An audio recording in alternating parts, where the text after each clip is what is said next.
Success happens to you not because you desire it, because you earn it. Everybody desires it. It comes only if you're capable of it.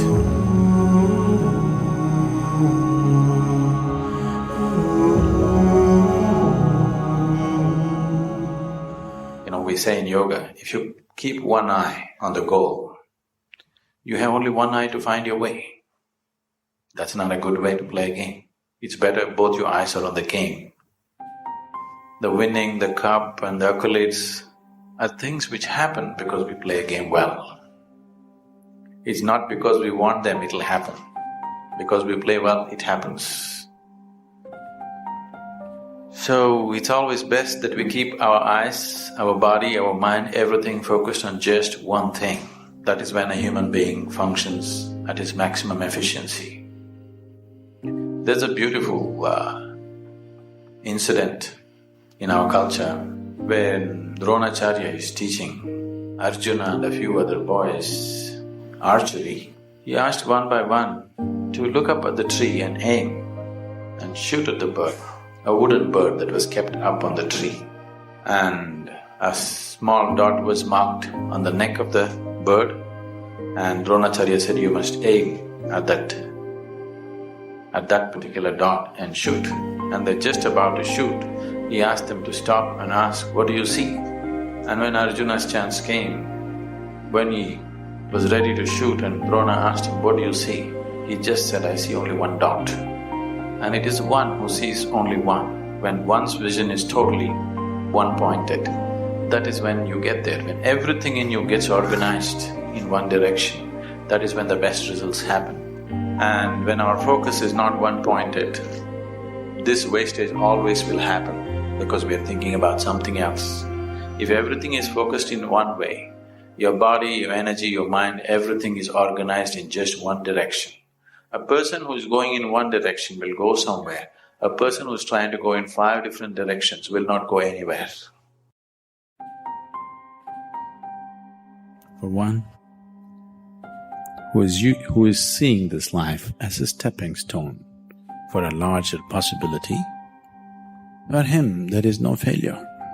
For one who is looking at the simple events of this life itself as the goal of life, for him there is failure and success.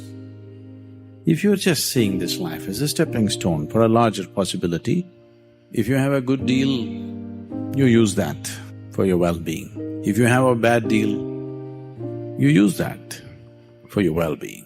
The economy was on the boom when every fool could be successful. When the economy is on the boom, everybody gets carried, isn't it? Now there has been a meltdown. Now it takes something else to be successful. It doesn't matter what the hell happens with your life. If you are seeing this life only as a stepping stone for a larger possibility, then whatever the situation, it is beautiful and very useful. So, various situations in your life, either you can use it to make yourself stronger and better, or you can sit and cry. This is the choice you have. Everything. It doesn't matter what happens. The most horrific event happened in your life, that also can be used for your growth and your well-being. So, the fear of failure. Failure is bad enough. Fear is adding spice to it, isn't it?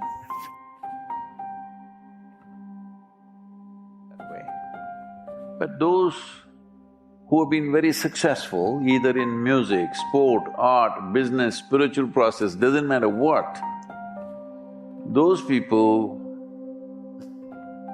never know when they ate, when they slept, when they got afternoon rest.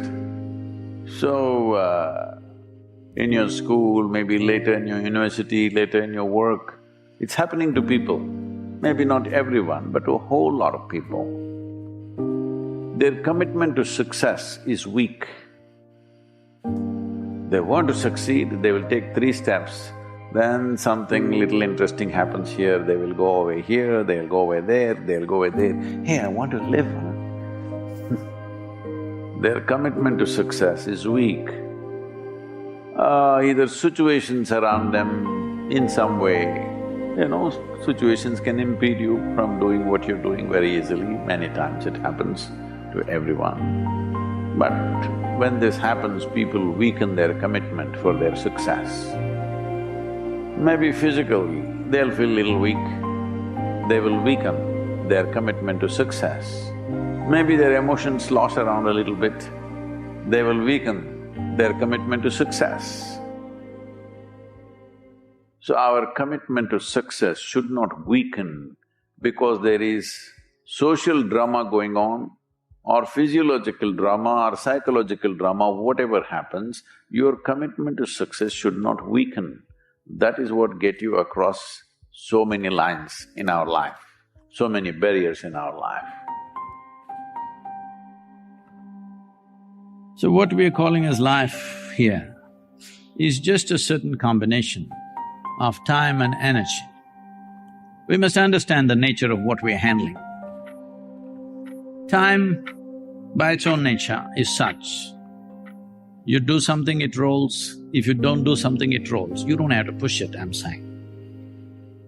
But without having mastery over time, nobody can determine the nature of their destiny in their lives. How to grab time? People are talking about time management. Have you ever managed time? Time, how to manage? It's too big a thing to manage, not in your hands. Whether you like it or not, it's ticking away, isn't it? So the only way you can take charge of time is by mastering your energies, how they function. If you are functioning like a steam engine, it's a long time.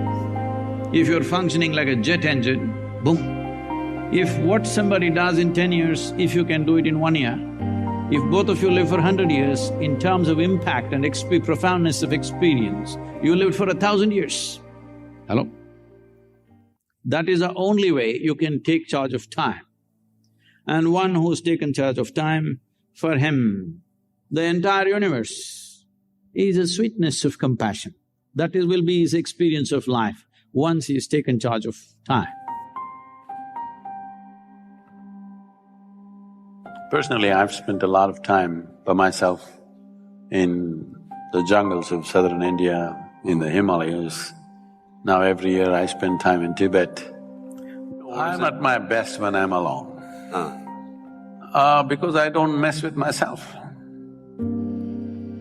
People sit by themselves and mess with themselves and make a mess out of themselves. If they stay alone, they'll go crazy, a whole lot of people. If one enjoys being alone, it means they are definitely better organized psychologically, emotionally, far better organized than others. One of the important processes of spiritual sadhana we give, the tools that we offer, is always to go into silence. In today's world where if they're having breakfast, they must take a picture of the breakfast, I'm having breakfast, if I'm going to the toilet, I'm going to the toilet. And when this is the world, to just shut up and sit in one place takes a lot. Initially it looks like a struggle, but once you really taste what it is, you can't be without it. You just can't be without it. You will always see people who wake up early in the morning are of a different quality. People who sleep late and wake up late, they are of a different quality. Have you noticed this? So, waking up early in the morning, you will see you will have a better sense of usage of time than sleeping late night. Well, at a certain time on a certain day, if it happens, it's fine, that's not the point. But as a lifestyle, if you sleep late and wake up early also, that's wonderful. But if you cut down your sleep, are you able to be active and alive through the day? That's a question mark. That will only happen if you enhance your energy quality. If you raise your energies in a certain way, then you will see your sleep quota will shrink. not because you're trying to avoid sleep, simply because you need less maintenance. Less maintenance means in some way, the system is going in a more efficient way, that it needs less maintenance. See, whichever way you do it, there are only 24 hours in a day. Most human beings, there is not enough time to unfold their own genius, to explore their possibilities, simply because 12 hours of maintenance.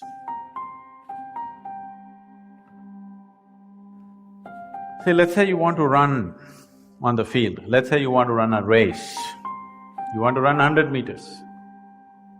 It is not running that you have to work on right now, you have to work on your legs and lungs and muscle and everything, isn't it so? So, if you want to become a great engineer, yes, definitely, an institute like this is crucial on one level.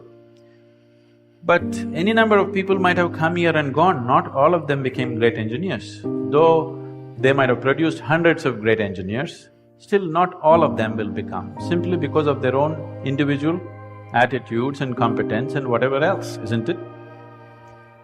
So, whatever the institute can do for you, it is doing. One foremost thing that you need to do is to enhance your own physical and mental capabilities. Because if you want to be a good engineer, you need a working brain. Just having a degree of engineering may be a passport to a job, but it is not a passport to success, isn't it? As an individual, your most important thing is you as a human being, you are functioning at the fullest level.